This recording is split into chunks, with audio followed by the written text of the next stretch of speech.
come forward into the stage.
Now, we'll be starting the roundtable session. This event was organized to identify the achievements and limitations of Korea in ASEAN cooperation and seek better ways of cooperation. The ambassadors from 10 ASEAN countries will engage in a discussion moderated by Dr. Kim Heung-jong, the president of the Korea Institute for International Economic Policy. President Kim will begin the roundtable with his welcoming remarks. Please welcome him with a big round of applause.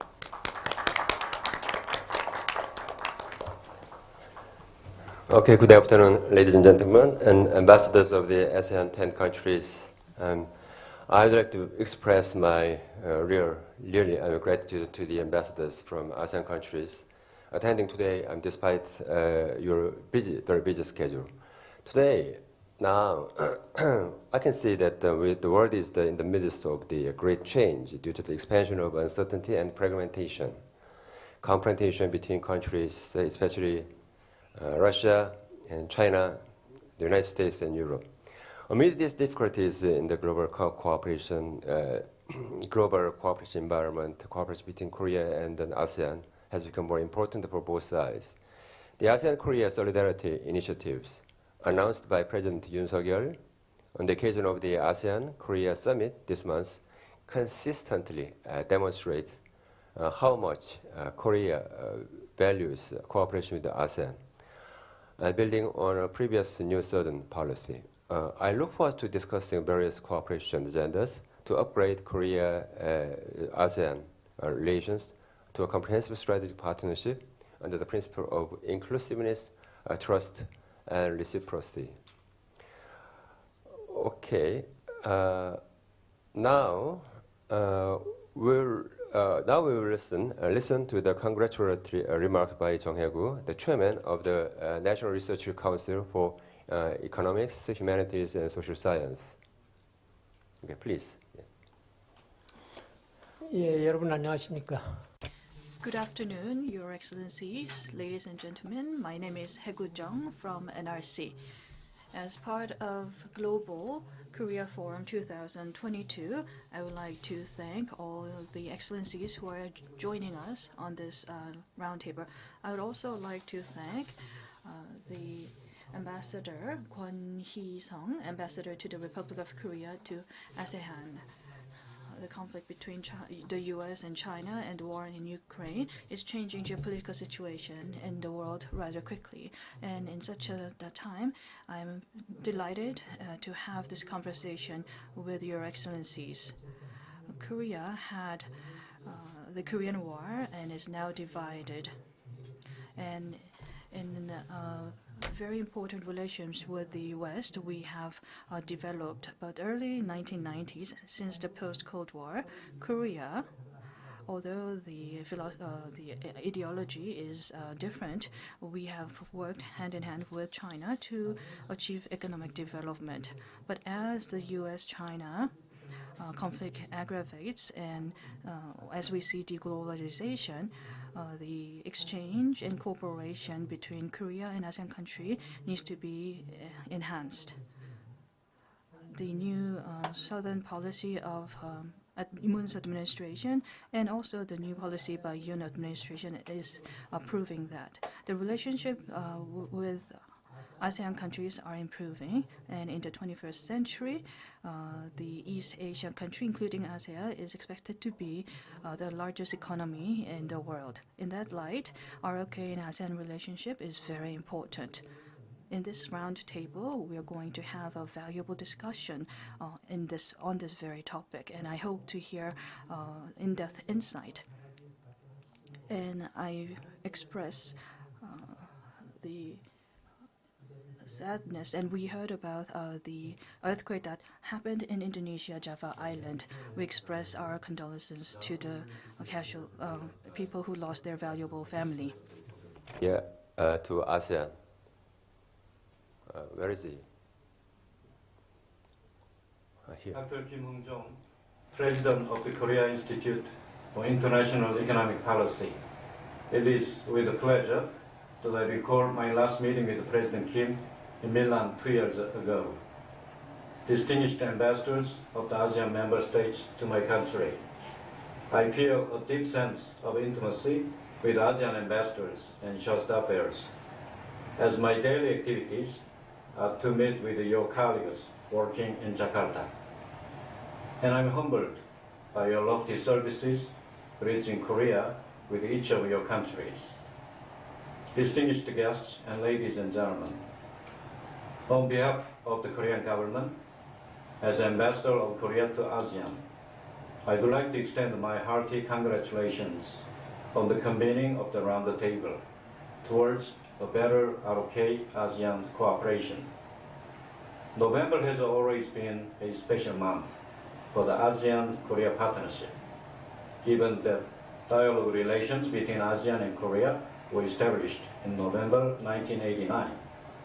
Since then, our relationship has developed in a remarkable pace and scope, and ASEAN has become one of Korea's top trading and investment partners, with a two-way trade reaching an all-time high of $176 billion last year. This November, at the 23rd ASEAN-Korea Summit, President Yoon Suk-yeol unveiled Korea's new Indo-Pacific strategy, as well as the Korea-ASEAN Solidarity Initiative, which will form a core component of the strategy. In this regard, today's roundtable, which takes place right after the summit, is a very fitting occasion to discuss our future cooperation between ASEAN and Korea. During the summit, President Yoon presented Korea's vision to promote a free, peaceful, and prosperous Indo-Pacific region. He also outlined 3 key elements of the strategy. For freedom, Korea will endeavor to strengthen the rules-based international order built on universal values. In terms of peace, we will work to prevent disputes and armed conflicts, and to uphold the principle of a peaceful resolution through dialogue. Lastly, Korea is committed to making a contribution to build a prosperous region through an open and fair economic order. We will implement this strategy based on the 3 principles of inclusiveness, trust, and mutual benefits. Moreover, President Yoon emphasized that ASEAN is the most important partner in carrying out Korea's new Indo-Pacific strategy, expressing an unwavering support for ASEAN centrality and the ASEAN outlook on the Indo-Pacific. He highlighted the need for strong solidarity and cooperation with ASEAN to address unprecedented challenges, and introduced the Korea-ASEAN Solidarity Initiative, which is specific in content and tailored to ties with ASEAN. In addition, he proposed to establish a comprehensive strategic partnership between ASEAN and Korea in 2024, which was welcomed by all the ASEAN leaders. Under the KIEP, we hope to contribute to regional peace and solidarity through more active strategic ASEAN-Korea dialogues in diplomatic and defense channels, and maritime security cooperation. KIEP also aims at common prosperity and development through ASEAN-Korea FTA upgrade and cooperation in electric vehicle industry and digital transformation. We expect that ASEAN and Korea can jointly cope with regional and global challenges such as climate change, health crisis, by promoting the KIEP. For these objectives, the Korean government decided to gradually double its cooperation funds for ASEAN, Mekong, and BIMP-IAGA respectively by 2027. However, Korea alone cannot successfully implement this new initiative. It is essential to hear voices and opinions from ASEAN to make this initiative successful.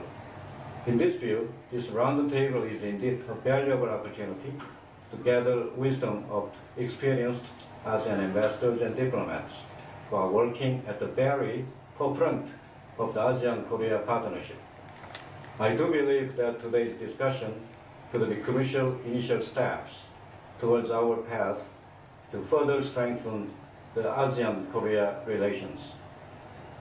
Last but not least, I'd like to express sincere thanks to the Korea Institute for International Economic Policy and the National Research Council for Economics, Humanities, and Social Sciences for organizing this timely and meaningful event. I'm confident that the meeting will produce fruitful and concrete outcome. Thank you. Thank you very much, Ambassador Kwon Hee-seo, for your very valuable congratulatory remarks. Now we will start the round-table discussion. But before we start it, I'd like to introduce the participants, the ambassadors of the ASEAN countries.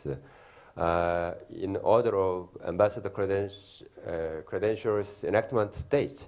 Okay. So first, I'd like to introduce His Excellency Dan Shin, Ambassador of Myanmar. Okay. Okay. And Her Excellency Pangeran Haja Nuria, Pangeran Haji Yusuf, from Ambassador of Brunei Darussalam.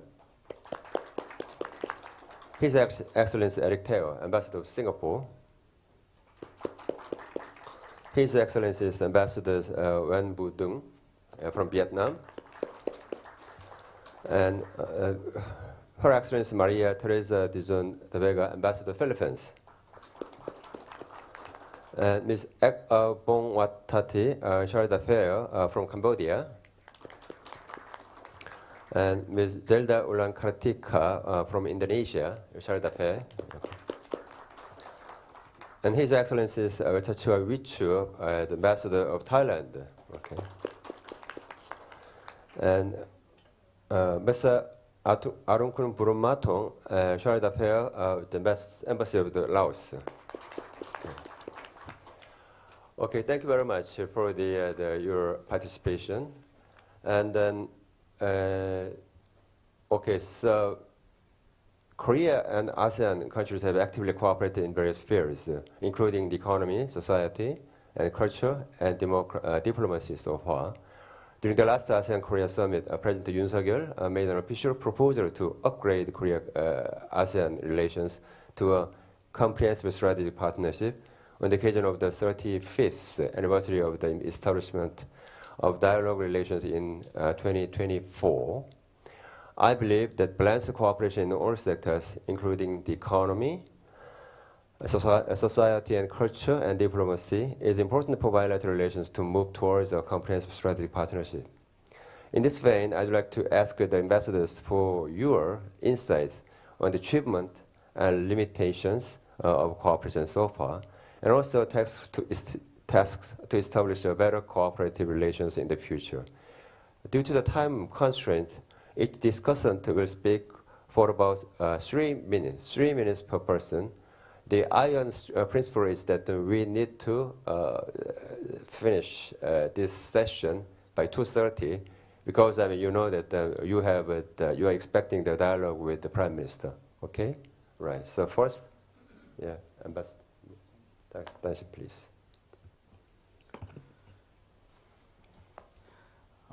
Mr. Kim Hae-chong, President of Korean Institute for International Economic Policy, Mr. Hon Hae-gyu, President and Chairperson of the National Research Council for Economics, Humanities, and Social Sciences, Excellencies, dear colleagues, ladies and gentlemen, good afternoon. First of all, I would like to extend my appreciation to the organizers for inviting me to this 2022 Global Korea Forum. This year, the establishment of dialogue relations between ASEAN and Korea has reached 33 years. If we look back the history, we will find how the ASEAN and Korea have strengthened the multi-sectoral cooperation in political security, economic, and socio-cultural areas based on trust and understanding. Just before the president of KIEP just said, the ASEAN was recently informed that the Korean government will enhance the existing cooperation with the bloc under the new Indo-Pacific strategy, which was announced by President Yoon during the recent ASEAN summit held in Phnom Penh. Since ASEAN is Korea's second largest trading partner and the second largest investment destination, we are looking forward to having more mutually beneficial cooperation in the future. Furthermore, we are also informed that the Korean government would be enhancing the cooperation with ASEAN into a strategic partnership level in 2024, when the dialogue relation reach its 35th anniversary. I'm confident that both ASEAN and ROK will pave a way to intensify and cement the existing relations into a higher level cooperation. Excellencies, the ongoing cooperation between Myanmar and Korea in both bilateral and collective formats have been steadily improving. Currently, Korea places the 6th largest foreign investor in Myanmar. And as a diplomatic relationship between our two countries is reaching 5 decades, Myanmar is encouraging Korean entrepreneurs to nurture and promote the existing economic cooperation with Myanmar.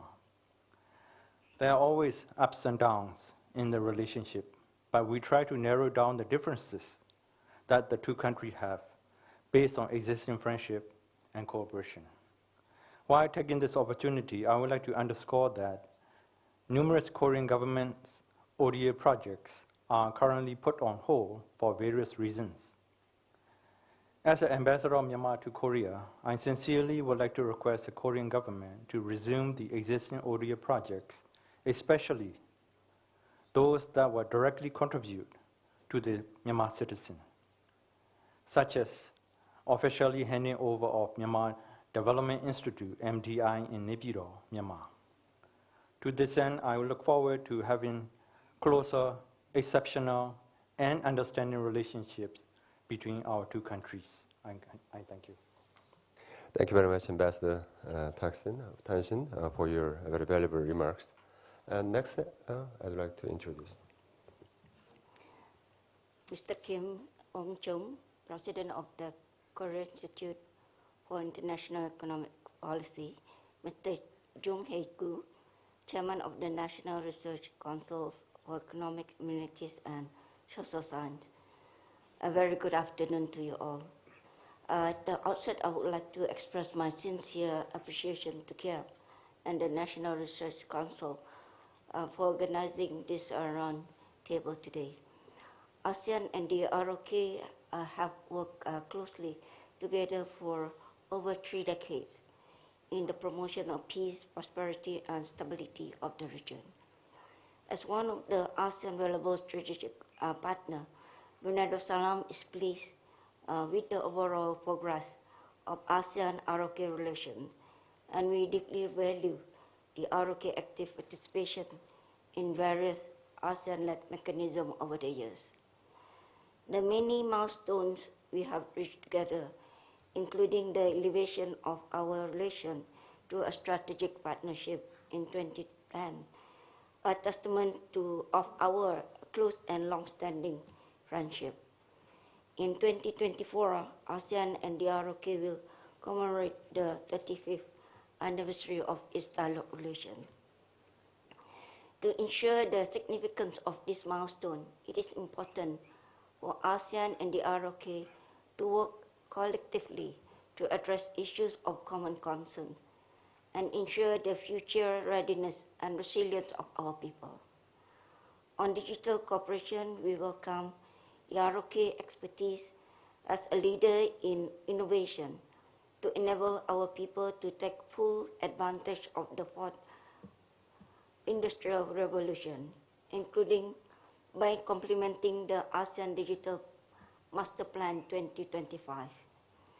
In particular, our MSMEs can learn much from the ROK in enhancing their technological know-how and e-commerce skills to ensure their competitiveness and growth. We also look forward to working with the ROK to empower our youth entrepreneurs in shaping the agricultural sector by utilizing modern farming techniques and innovative solutions to enhance food security for the society. As climate change is a global issue, it is important for ASEAN and the ROK to work together, enhancing cooperation on environmental issues to ensure a more resilient and sustainable region. The ASEAN Center for Climate Change will be established in Brunei Darussalam and aims to be a regional hub for knowledge and research to further assist ASEAN in addressing climate change and its impacts. In this regard, Brunei Darussalam welcomes the ROK support on the establishment and the operationalization of the center, including in developing relevant climate change policies. We also hope that the ROK Initiative for Partnership for ASEAN-ROK Methane Action, PARMA, will lead to meaningful outcomes on mitigating the impacts of climate change. On regional development, we welcome the ROK commitment to deepen cooperation with DMIAGA, which is a major potential growth area. Towards this end, we welcome the interest the ROK to establish a comprehensive strategic partnership with ASEAN and look forward to more details on its recently announced policy on the Korea-ASEAN Solidarity Initiative. Overall, Brunei Darussalam remains committed in working with the ROK, including through the implementation of the Plan of Action to implement the joint vision on peace, prosperity, and partnership for the year 2021 to 2025 toward growth, development, and prosperity of the region. Thank you very much. Thank you very much, Ambassador Pengeran Hajistop. Thank you. And Ambassador Eric Teo, please. Thank you very much. Good afternoon, distinguished guests and friends of ASEAN. Many thanks to the National Research Council for Economics, Humanities, and Social Sciences, as well as to the Korea Institute for International Economic Policy, KIEP, for organizing today's forum, focusing on the very timely and important topic of towards a better ASEAN-ROK cooperation. Singapore is a strong supporter of the ROK's continued engagement of ASEAN, and we warmly welcome the ROK's new Indo-Pacific strategy, including, which was mentioned earlier, the Korea-ASEAN Solidarity Initiative, or KASI, which President Yoon Suk-yeol has described as core to the Indo-Pacific strategy.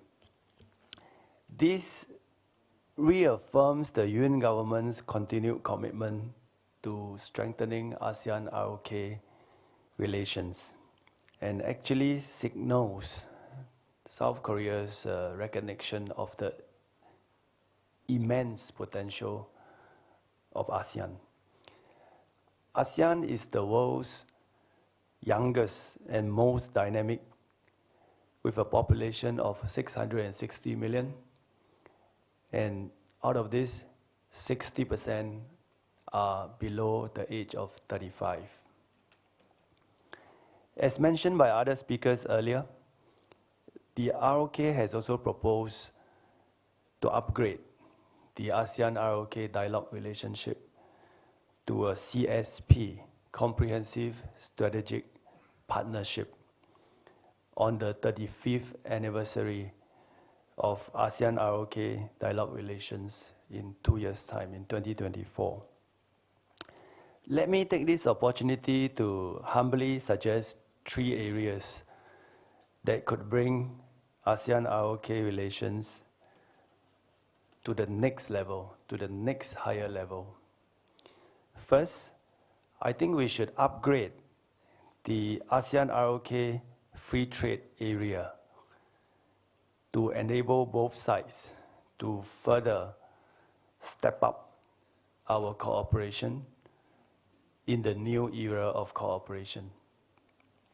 Second, we should enhance the ASEAN-ROK connectivity through the expeditious conclusion of the ASEAN-ROK Air Services Agreement. Connectivity is critical for people-to-people exchanges. Thirdly, we should continue to expand the scope of our cooperation from the traditional trade and investments, which remain very important. But in this new era, we should also be working on new and emerging areas, such as the digital economy, climate change, green economy, food security, cyber security, artificial intelligence and big data, supply chains, biopharmaceuticals, and many other areas. Many would agree that ASEAN and the ROK are natural partners, and it is my sincere wish for the ROK to make ASEAN a key part of your foreign and economic policy,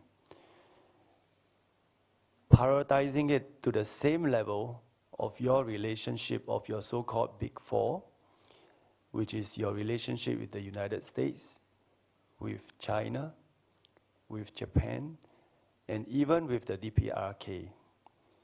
After all, deepening and broadening your collaboration with ASEAN enjoys bipartisan support in this country. Not sure you will find it in the other areas. So you can see, ASEAN provides immense opportunities for the ROK. And I look forward to the strengthening of ASEAN-ROK cooperation for the benefit of our peoples from both the ASEAN and ROK. I will stop here. Thank you. Thank you very much, Ambassador. You proposed 3 topics, and then I'd like to respond to you. I mean, just upgrade an FTA, and I'd like to focus on the digital chapter. We need to strengthen the digital chapter, and I'd like to celebrate the Korea and the Singapore, the entry into force of the DPA, Digital Partnership Agreement, and I'd like to expand all of these kind of the digital connectivities with other ASEAN countries as well. And you also talk about the digital climate change and green economy, food security, AI, and then big data and many other issues. And I think that that is the areas of the economic security issues now. One of the hot topics in Korean society now. So I would like to encourage, my country and also the ASEAN countries to strengthen the cooperation in the economic security issues as well. Okay, thank you, Ambassador. And next, Ambassador Nguyen Budung, please. Good afternoon, everyone. Mr. Kim Heng Jong and Mr. Chung Hae-gu and ASEAN fellows. Let me once again thank the organizers for providing us with this very precious opportunity to share our views on the future cooperation between Korea and ASEAN countries. We think that the ASEAN-ROK relationship is enjoying bipartisan consensus here in Korea and the 10 ASEAN members consensus in our region. So we have a very good basis to develop our relations in the future. And most recently, we see the new enthusiasm and new momentum for this relationship following the ASEAN summit, the 40th one, recently in Cambodia, and together with the events in Thailand and Indonesia. And my impression is that the new government under President Yoon is really feeling really good about ASEAN and thinks of the ASEAN in a even new important way. So I think that from now to 2024, when we have another commemorative events, it is the time for us to think and to design the program for our future relationship, bringing it into a higher level. Vietnam, we know that we are celebrating the 30th anniversary of relationship between Vietnam and Korea, and we are also until 2025 serving as the coordinator for ASEAN-Korea relations. So on that double capacity, I think we will contribute to the betterment of relationship between the two sides, especially when we have been announced by the Korean side about the Indo-Pacific strategy, the Korean ASEAN Solidarity Initiative, and the action plan that would follow. So in my own opinion, I would offer 3 suggestions about the elevation of our bilateral relations on a higher level to fully express the comprehensive and strategic nature of the partnership. Number 1 is about economic cooperation. I think science and technological transfer from Korea is very much needed from the part of ASEAN countries. I agree, number 2, on what Ambassador Eric was saying about the new areas for cooperation that includes the food security, cyber intelligence, artificial intelligence, so on and so forth. Number 3 in the economic cooperation is the supply chains, the sustainability of tradition and the new supply chains. With regard to security, I also have 3 points. Number 1 is about the expansion of the cooperation into new areas, especially in the defense industries and defense sector. Number 2 is about the interconnectedness of the security issues in the region that involve ASEAN and Korea, and I have in mind South China Sea and Korean Peninsula issues in mind. And point number 3 in the security cooperation is the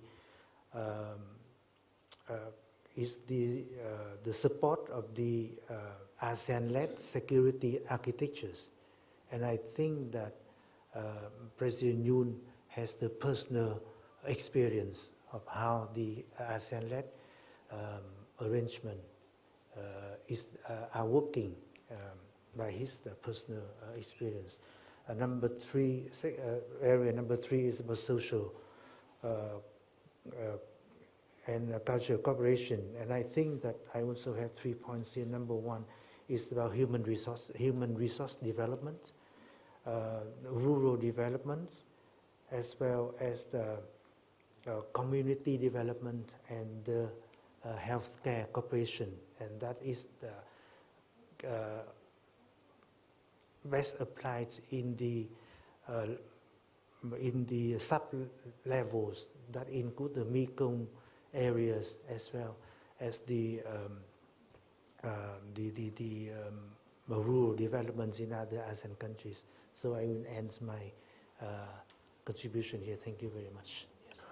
Thank you, Ambassador, for you raised the many agendas that of the future cooperation between ROK and then my country and the ASEAN countries, especially the security issues, including security issues as well. I mean, thank you. And please, excellent. Thank you very much. May I just echo the expression of appreciation of my colleagues to KIEP and to the National Research Council for organizing this very timely and important forum. Allow me also to acknowledge the KIEP's and the NRC's role in providing critical insights and advice on this new policy direction for the Korean government, and as we move to discuss ASEAN-ROK cooperation forward. Allow me to ground my inputs and remarks today on this premise. The Philippines welcomed the new ROK Indo-Pacific strategy and also the ASEAN-ROK Solidarity Initiative at the recent 40th and 41st ASEAN summits during the bilateral meeting between Philippine President Ferdinand Marcos and Korean President Yoon Suk-yeol. So I wish to emphasize that at the outset, ROK has our support at the leaders level. However, like many of our colleagues around the table, we are eagerly awaiting the finer details of the broad outline or the broad strokes that we have seen so far on this new revitalized policy direction. But suffice it to say that we find this direction very promising. We see President Yoon's commitment to solidifying Korea's relationship with ASEAN, and in a way feel that the Korean government has considered and has been listening to our consistent comments on the importance of retaining, reformulating, upgrading, and also accelerating Korea's Southeast Asian policy under the Yoon administration. And on the economic front, let me just re-echo what my other colleagues have mentioned earlier. The new areas for cooperation which have been included as key elements for the policy, bridging the digital divide, digital transformation, green transformation, connectivity, all these and sustainability matters, all these really are in synergy with the own concerns of ASEAN. And we hope that this new areas and economic cooperation will serve to cover the concerns, the needs of all 10 ASEAN member states. We also note the importance of sub-regional cooperation, energy security and funding for climate-related projects coming out in the initial policy rollout, funding for activities that address climate goals and green initiatives like the ASEAN-ROK Methane Action Partnership, for example, and also the ASEAN-ROK Air Pollution Response, I think is a manifestation of Korea's commitment to ASEAN-ROK solidarity in these very critical areas. And I believe that if focused and implemented well, the ASEAN-Korea Solidarity Initiative will provide for greater practical and functional cooperation and much more tangible economic and socio-cultural gains for the ASEAN-Korea community. We hope, however, though, that given the renewed attention on sub-regional cooperation in the Mekong and also in the BIMP-IAGA, that these two sub-regional blocks will also achieve at some point greater synergy in terms of what we hope to accomplish on sub-regional cooperation. As I mentioned earlier, our two presidents met with an agenda that very closely mirrors the key elements of the ASEAN-Korea Solidarity Initiative and the Indo-Pacific Initiative on energy, for example, and green technology, on science and technology and innovation. Again, these are nods to Korea's commitment to functional cooperation, and we hope that this will boost the already burgeoning trade between ASEAN and the ROK. I'm also pleased to note that during their bilateral meeting, they spoke about strengthening the economic partnerships in the region through the ASEAN-Korea FTA, which I agree with my colleagues from Ambassador Teo and Ambassador Wutung mentioned the upgrade of the ASEAN-Korea Free Trade Agreement and also the very effective implementation of existing bilateral free trade agreements among the ASEAN members and Korea. In the case of the Philippines, we are close to the implementation stage already of our free trade agreement with Korea. Just some notes on the security cooperation. I think a very key difference in this new policy and previous policies is that it places renewed emphasis on security cooperation based on shared values, on a rules-based international order, and peaceful dialogue and communication. We note that the new Indo-Pacific strategy is closely aligned and complements ASEAN's own outlook on the Indo-Pacific, on the AOIP, and this is a very good basis for renewed cooperation and security. And from that, I'd like to segue into a new area of cooperation, which I've heard being emphasized time and again in the initial policy rollout, which President Kim, you mentioned earlier, and also Ambassador Kwon in Jakarta also mentioned, and this is on maritime security as a key area of cooperation. And we hope that the initiatives under our ASEAN ROK initiatives will dovetail with Korea's current priorities in the Indo-Pacific, focusing also on the strategic dimensions. On this front, I'd just like to share that the Philippines and Korea held its inaugural maritime cooperation dialogue just barely 2 months ago in Busan, and we hope that this will complement the efforts now in placing maritime cooperation as a key element in the new policy of Korea towards ASEAN. And of interest, I think, to KIEP and its stakeholders is the equal importance maritime cooperation accords to the economic gains of greater engagement in this field, including developing the blue economy, developing sustainable or green maritime transport, fisheries cooperation, oceanography, as well as development cooperation on marine litter. This dialogue also included sub-regional cooperation that improves connectivity. We have agreed to let this bilateral maritime cooperation grow organically so that it becomes responsive to current and future challenges of the region. Let me end there, but by saying that it is too early to judge the mettle of the Korean government's new ASEAN ROK policy. For us, a sound foreign policy must be dynamic. It should stand the test of time, and it should articulate itself based on its implementation. And it is in our best interest for the new strategic initiative, solidarity initiative, and also for the new Indo-Pacific policy to become a success. And on the part of the Philippines, we commit our further cooperation in this undertaking, of course, with ASEAN centrality at its core. And we look forward to the finer details so that we can accelerate the implementation of this new era of cooperation. Thank you very much.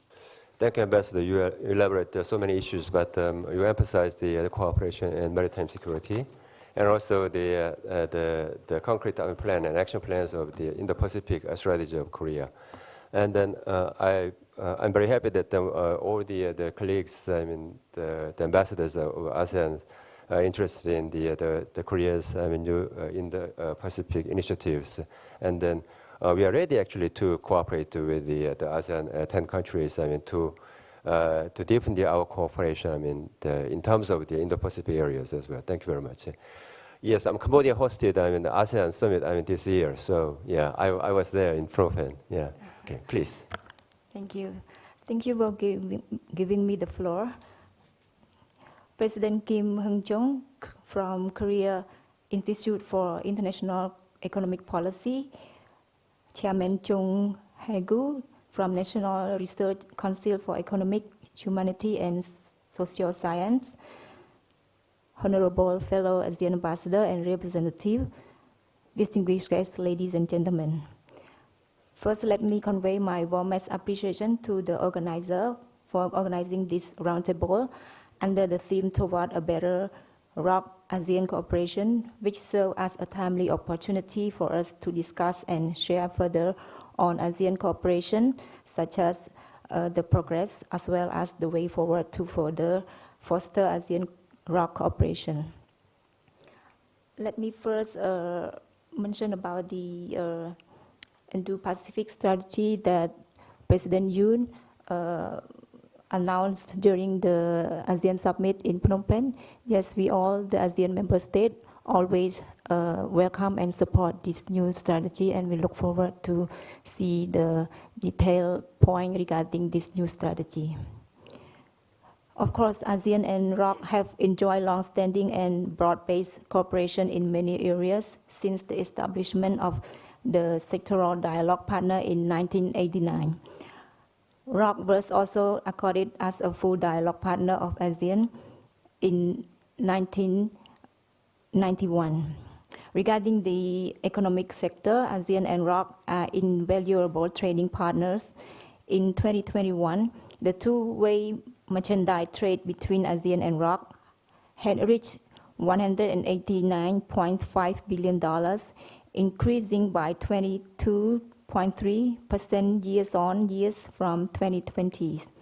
Furthermore, ASEAN is the ROK third largest investment destination with foreign direct investment, from ROK accounting for $7.1 billion in 2021.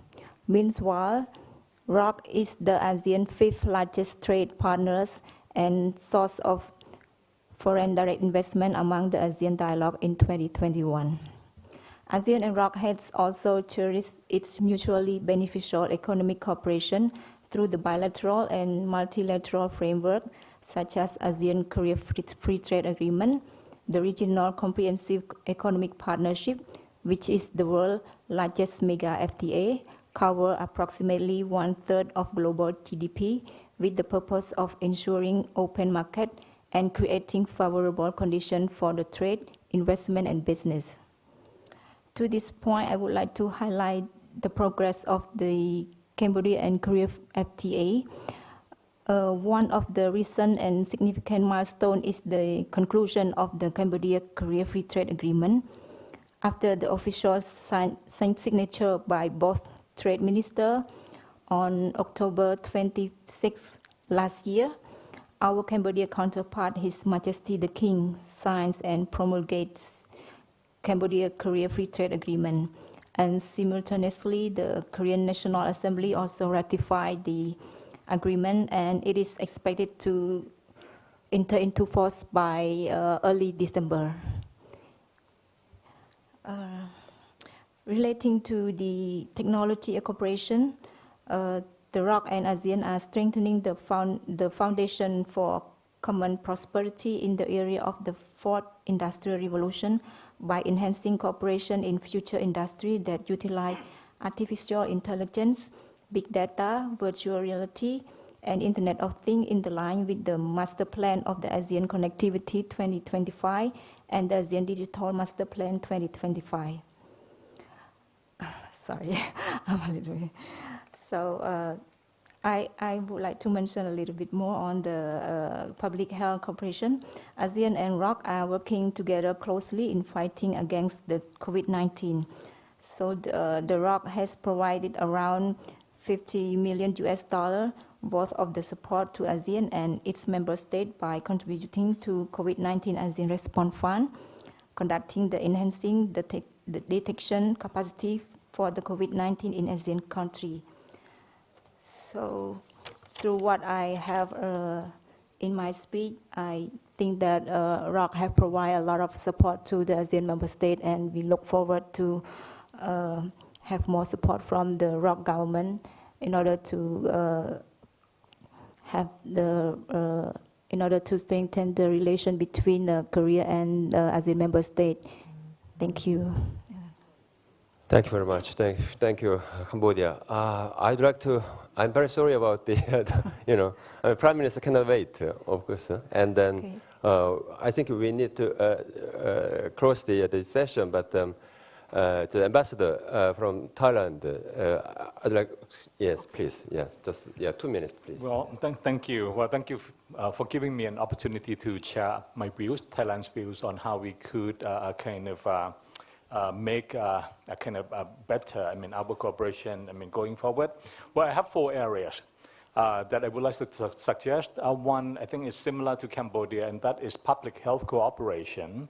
I think, and by public health cooperation, it's not just public sector to public sector cooperation, but it can involve private sector cooperation as well. And that has to do with a kind of joint research and development of the medicine. Because we need to be prepared for the next kind of emerging diseases. And now ASEAN has got the new institution. It's called ASEAN Center for Public Health Emergencies and Emerging Diseases. The abbreviation is KIEP. So I would encourage Korea, the Republic of Korea, to consider a kind of engaging more with KIEP, which has a kind of 3 centers in Thailand, in Indonesia, in Vietnam. For a kind of a deeper research and development of medicines in preparation for the next, the new kinds of diseases. That's the first thing. Secondly is economic cooperation, and Ambassador Eric, Ambassador Tung have touched upon already. I just want to bring to attention one cooperation framework, and that is RCEP. Regional Cooperation Economic Cooperation Framework. RCEP, I think this involves a kind of ASEAN's +3. So the coverage of RCEP it's even greater. So you could explore. The possibilities that South Korea could utilize more effectively. This free trade agreement framework, RCEP. Thirdly, it's a kind of science, technology, innovation in relation to sustainability. Ambassador Tung touched upon this already, but I think there are many more areas like smart city, smart energy that Korea has got strength. We can explore deeper into these areas. And lastly, I think it's the roles of think tank like you. In order to come up with practical policies, sometimes we need research first. Sometimes bureaucrats cannot think through all the problems, but we need a kind of think tanks to come together to come up with a kind of research. For example, in economic areas, I think there should be a research on the perception of Korean businesses on the business opportunity in Southeast Asia. And we will look at those perceptions to distinguish between a kind of misperception and action and real and correct perception. Because to deal with misperception and to deal with correct perception, even though they are pertaining to limitations, it needs different ways. It needs different solutions. But we need well-informed policies. We need well-informed plans of action. And I think that the role of think tank like NCR and KIEP are very important in this regard. So I just want to leave it with you. Yeah, thank you. Thank you very much, Ambassador. Before ending, Thailand this year hosted the APEC very successfully. And also, I'd like to congratulate especially Indonesia for the hosting successfully at the G20. Yes, amid harsh confrontation, among many countries, I know I understand fully what is the problem. And also, I like the Malaysia. A very impressive, very active engagement in the many regional initiatives in the Indo-Pacific areas, including the CPTPP and IPEF, and very impressive, much more aggressive than Korea in terms of the foreign policy, and very impressive. And Laos, I'm sorry I cannot give you the chance to talk. I mean, because the Prime Minister says a dialogue with Prime Minister will just exactly started at 2:40. So let me finish this discussion now. Thank you very much. Thank you for sharing time with us. 감사합니다.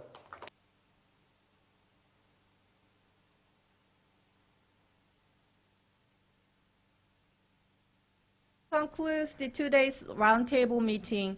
We would like to ask ambassadors and charge affairs to move to the meeting room 205B for VIP tea time. Also, waiting room for accompanying diplomat will be 205A. Thank you.